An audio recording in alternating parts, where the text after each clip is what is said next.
Welcome to our channel exam in the BDS. मैं हूं doctor Dinesh. मैं इस चैनल में बीडीएस स्टूडेंट्स को शॉर्ट नोट्स और एसेस कैसे प्रिपेयर करना है बताऊंगा। आज का टॉपिक है ABO ब्लड ग्रुप सिस्टम। पहले हम थोड़ा हिस्ट्री देखते हैं। 1901 ईयर में कार्ल लैंडस्टेनर नाम के एक साइंटिस्ट ने आरबीसीज के सरफेस पे कुछ एंटीजन का पता निकाला। उसके बेसिस में आज का ब्लड ग्रुप सिस्टम है। पहले हम कौन कौन से टाइप के ब्लड ग्रुप हैं देखते हैं।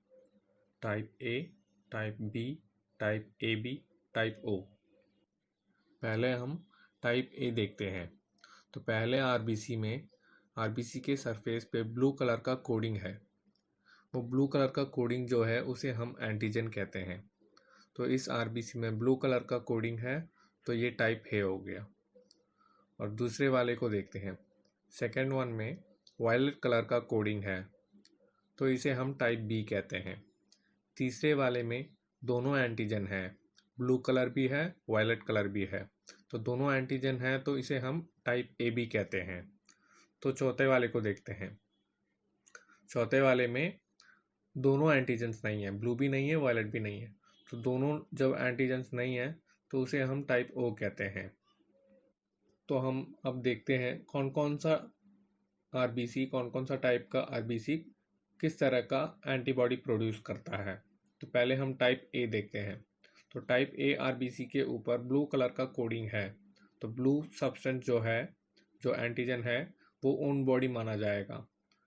और उस आरबीसी में वायलेट कलर का कोडिंग नहीं है, तो वायलेट नहीं है, तो वायलेट को हम फॉरेन सब्सटेंस जैसे देखा जाएगा। तो ये आरबीसी फॉरेन सब्सटेंस वायलेट के अगेंस्ट एंटीबॉडी प्रोड्यूस करेगा, वायलेट एंटीबॉडीज जो है एंटी बी एंटीबॉडीज। तो हम सेकेंड वाले को देखते हैं। सेकेंड वाले में ब्लू नहीं है, तो ब्लू सब्सटेंस फॉरेन हो गया, तो फॉरेन सब्सटेंस के अगेंस्ट ब्लू एंटीबॉडीज प्रोड्यूस होगा। तो तीसरे वाले में ब्लू भी है, वायलेट भी है, तो दोनों ओन बॉडी है, तो किसी टाइप का एंटीबॉडी प्रोड्यूस करने की ज़रूरत नहीं है। तो चौथे वाले में ब्लू और वायलेट दोनों नहीं है, तो दोनों फॉरेन सब्सटेंस माने जाएंगे, तो दोनों के अगेंस्ट वायलेट और ब्लू बोथ एंटीबॉडीज प्रोड्यूस होते हैं। ठीक है, अब हम ब्लड ग्रुप डिटर्मिनेशन कैसे करते हैं देखते हैं। पहले हम लैब में एक ग्लास स्लाइड ले लेते हैं। उस ग्लास स्लाइड में दोनों तरफ एक एक बूंद खून डालते हैं। ब्लड ड्रॉपलेट के ऊपर हम एंटी सीरा डालेंगे। वो एंटी सीरा जो है वो एंटीबॉडी है। तो इसमें डिटर्मिनेशन बहुत ही सिंपल है। अगर हम एंटी सीरा डालने के बाद ए टाइप में रिएक्शन है और बी टाइप में भी रिएक्शन है, तो दोनों में रिएक्शन है तो वो AB ग्रुप। सिर्फ ए में रिएक्शन है तो वो A ग्रुप। सिर्फ बी में रिएक्शन है तो वो B ग्रुप। और जिसमें दोनों में रिएक्शन नहीं है, दोनों में क्लम्पिंग नहीं है, दोनों में एग्लूटिनेशन नहीं है, तो वो O ग्रुप है।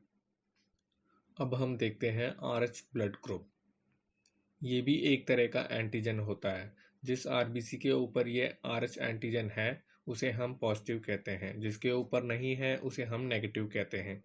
जैसे कि अगर किसी का ब्लड B पॉजिटिव है तो उनके ब्लड में ये RH ग्रुप है, किसी का ब्लड AB नेगेटिव है तो उनके ब्लड में ये RH नहीं है। अब हम ये देखते हैं कि ये सब कुछ जानना क्यों ज़रूरी है। जब हम किसी और को ब्लड ट्रांसफ्यूशन करते हैं तो एक ही टाइप का ब्लड देना बहुत ज़रूरी होता है। अगर हम दूसरे टाइप का ब्लड दे देते हैं तो कुछ टाइप का रिएक्शंस आते हैं, उसे ट्रांसफ्यूशन रिएक्शन कहते हैं। जब हम फॉरेन मटेरियल को दूसरों के बॉडी में डाल देते हैं तो ये एलर्जिक रिएक्शन, इचिंग, ऐसे टाइप के रिएक्शन आने लग जाते हैं। और जब ये रिएक्शन बहुत ज़्यादा होता है तो हमारा ओन बॉडी ये फॉरेन आरबीसीज को डिस्ट्रॉय कर देता है, तो बहुत सारे आरबीसीज डिस्ट्रॉय हो जाते हैं। उसके वजह से बॉडी में बहुत सारा टॉक्सिक प्रोडक्ट प्रोड्यूस होता है। हीमोग्लोबिन बहुत ज़्यादा हो जाता है, तो उतने हीमोग्लोबिन को, उतने टॉक्सिन्स को लिवर से मेटाबोलाइज किया नहीं जाता, तो जॉन्डिस टाइप का सिम्टम्स आता है। और उसी समय पे जब बहुत सारे आरबीसीज डिस्ट्रॉय हो जाते हैं, ब्लड का विस्कोसिटी बहुत ज़्यादा हो जाता है, जब विस्कोसिटी ज़्यादा हो जाता है तो हार्ट को पंप करने में बहुत मुश्किल होता है, तो इसके वजह से कार्डियक फेलियर और कुछ ही देर में डेथ भी हो सकता है। अब हम देखते हैं यूनिवर्सल डोनर। यूनिवर्सल डोनर वो होता है जो किसी को भी ब्लड दे सकता है। ओ नेगेटिव यूनिवर्सल डोनर होता है क्योंकि उसमें कोई टाइप का एंटीजन नहीं होता है, A antigen, B antigen, R H कुछ भी नहीं होता है, तो वो किसी को भी ब्लड देता है तो उनका बॉडी को किसी टाइप का एंटीबॉडीज़ प्रोड्यूस करने की ज़रूरत नहीं होती।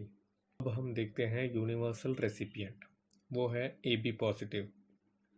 ये टाइप के ब्लड ग्रुप वाले किसी से भी ब्लड ले सकते हैं क्योंकि इनके ब्लड में already A antigen, B antigen, R H सब कुछ है, तो कोई भी टाइप का ब्लड वाला इनको ब्लड डोनेट करेगा तो वो जो सब्सटेंस आएगा उसे ये फ़ौरन नहीं देखेगा क्योंकि इसी के अंदर सभी एंटीजन हैं, तो ये लोग सभी लोगों से ब्लड रिसीव कर सकते हैं।